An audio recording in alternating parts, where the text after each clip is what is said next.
Oh, okay. Let's go back to some earlier days. OG Okay. Bello. It looked like you were in tight with the ladies Mhm. and then also had this tight twosome with Brando. Is that accurate? For sure, yeah. I mean, definitely, obviously, because we don't go to tribal council, it's hard to sort of see the full dynamic of Bello at those early days. But the first person I ever connected with was Kendra. She and I were tight from day one. And then very quickly after me, her and Katora, I think all of us came into this season concerned about women going home early, given what had happened on 44. So absolutely, I came to that tribe and I realized I was literally the smallest woman. So I was quite nervous about going home for that reason. So I was all in on those girls. And then, I kind of got stuck in the middle. Like I didn't ask to work with Bruce or Jake or even Brando. Like they all approached me. And unlike Drew, I don't like to say no to alliances. So I was like, all right, here I am. Like, let's do this thing. And Brando and I, like, we found ourselves in that position and we were like, okay, like we're going to be the swing votes because we never went to tribal. We never got to swing.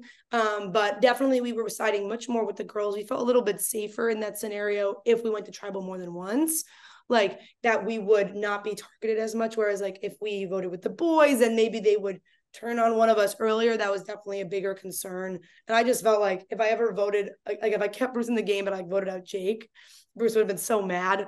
I was like, if I was going to stick with the girls, it always had to be Bruce because he was going to be like difficult to work with if he was blindsided on a vote, like with Jake going home or something like that.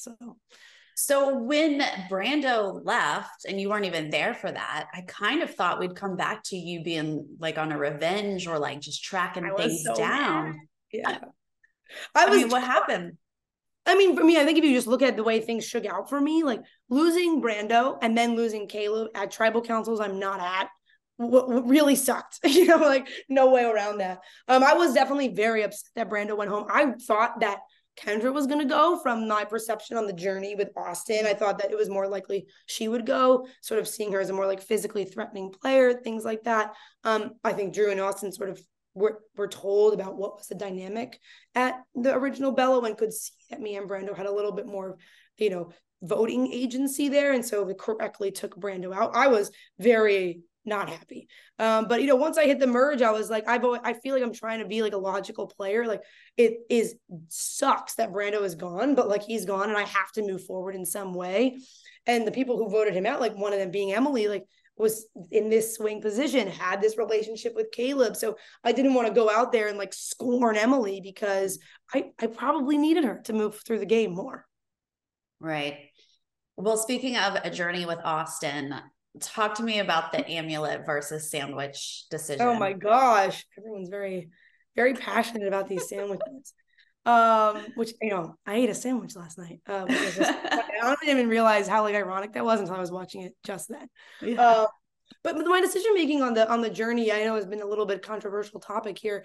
But when I went to the journey and we did this whole walk up, we spent a lot of time together. I felt it was pretty clear that Austin and Jay were not seeing eye to eye and that they probably were not working together. I heard about this tribal council that Jay had just been to and that D's name got thrown out and Sifu's name was, and it was all crazy. And my own group was very fractured, right? Like Katura and Bruce didn't get along. There was a little bit of Kendra and Bruce didn't get along. It was not inconceivable to think, okay, this is a big group who hasn't gone to tribal much, who's been having these tensions build. And so maybe they're in a similar scenario to us where these two are going to target each other before they target me. So that was one factor into it. But really the main thing was, if you look at Austin, he's like a billboard threat. He's the big muscles. He's in like this winning tribe. Many guys like Austin go home and they merge, like they do get targeted. So I really thought that he would become a target pretty quickly early on in the merge and that I might not even have to throw his name out. Mm-hmm. I would maybe be able to just let him leave. And then I'm sort of just dealing with Jay, who I saw a path forward with potentially as an ally, but also I felt like maybe I would have enough agency because she was sort of on the bottom of her situation to get her out if I needed to, and then I could have an idol. So that was sort of the motivating factor for me there. And I definitely was in this position in the game where, I hadn't really gotten to go to tribal, I hadn't really gotten to play yet. And I heard from Austin that New Bello, Kendra had told them that I was like this big social threat, that I was a good player. So I knew that I was a threat. I was like, am I really going to get through this game with nothing if I'm already being sort of painted that way? That was my concern. But really, it ended up being a pretty consensus decision. Like, I didn't want to be the decision maker. And I think Austin just sort of tried to smartly kind of like go with the group because he didn't want to like have such a staunch view on it. Like it would be like, why wouldn't you do this? It's not one of those like, damn if you do, damn if you don't situations, I think, for me. Because like if you say I don't want the amulet, it's saying I definitely don't want to work with you. And if it's saying I do want the amulet, it's like, well, and I'm going to target you. It's like there's really no good outcome from this. It was like one of us was going to win, and unfortunately it wasn't me, you know.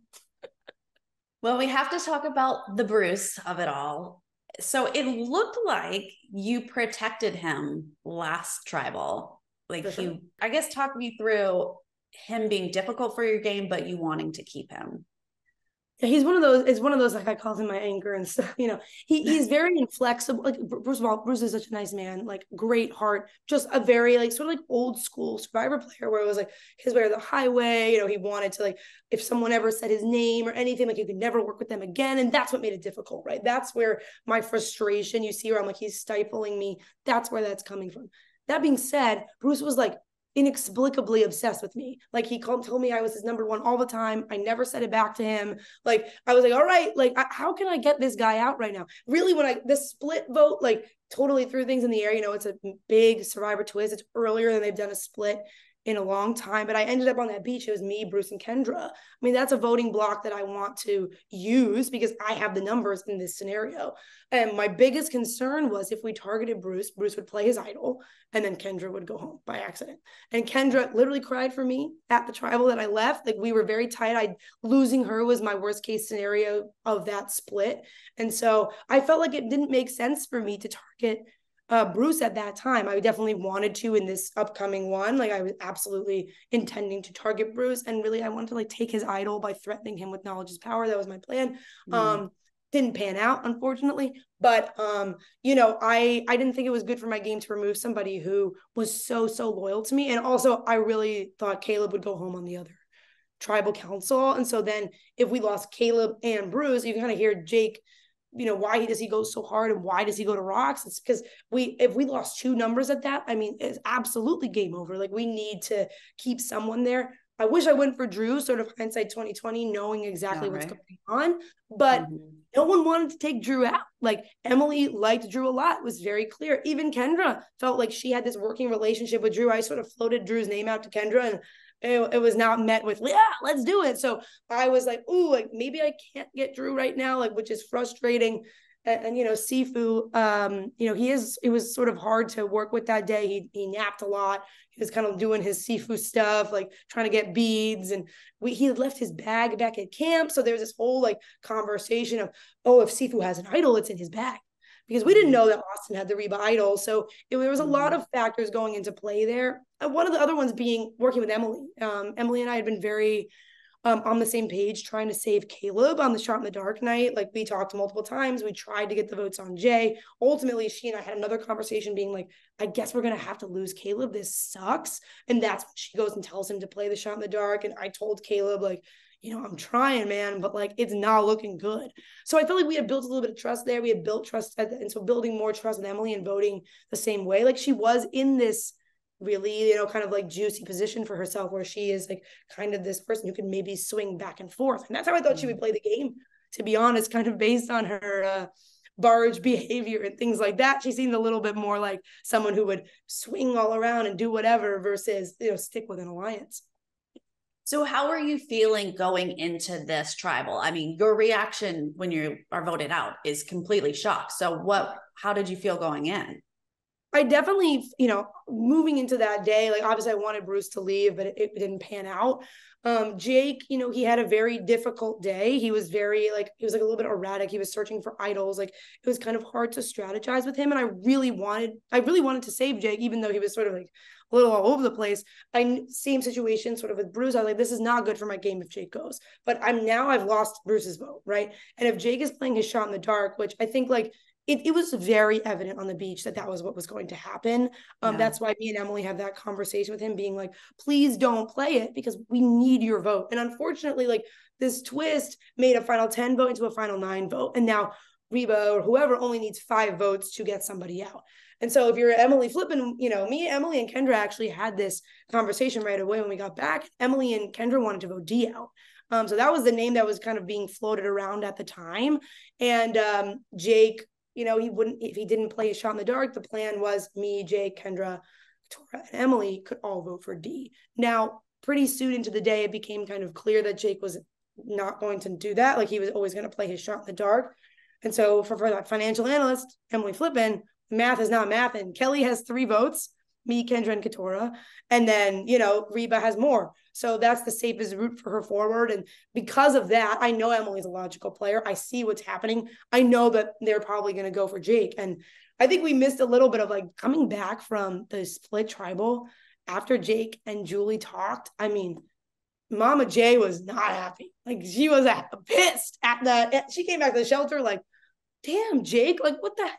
Like, and you see, like, Dee and Julie were pissed when Caleb threw their names out there at that tribal, and they're like, okay, now we're getting Caleb. So I was like, all right, they're pissed at Jake. Jake's throwing their name out there. They're going to want to get Jake. And even though I didn't want him to leave, at a certain point, my hands were tied. I had 3 votes, kind of locked up. And, you know, it just didn't, you know, shake out my way. I think in Survivor, you really need a strategic partner. And mine just kept leaving without any sanity. Well, give me the highlight of this experience for you.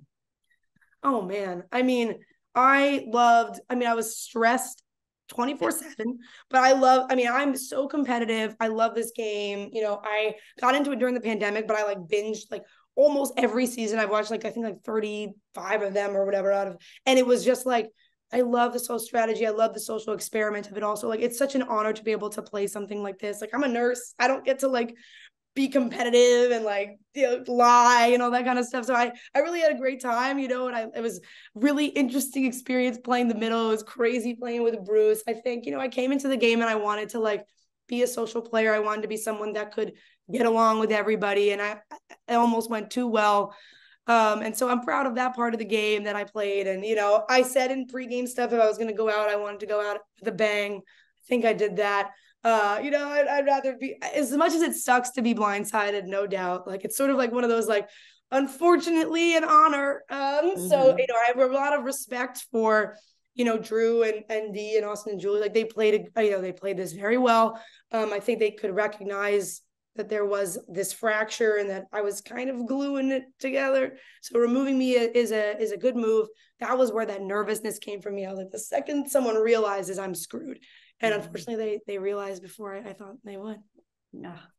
Well, it was so fun to watch you. I'm excited to see you as a juror. Oh, I know. What a fun jury. Let me tell you, this was absolutely lit. We were like drinking a lot of Corona. But I had to give Caleb a shout out here. I was very sad. No one better to come home to than Caleb. He stayed up till 4 a.m. talking with me about the whole game. And, you know, he and I we kind of had a similar vibe, like too many friends and whatever. So he is such a saint. And so we have a lot of fun on the jury, you know. We're expecting good gameplay. We're high standards. That's right. Well, thank you so much for your time today. Thank you. Nice talking to you.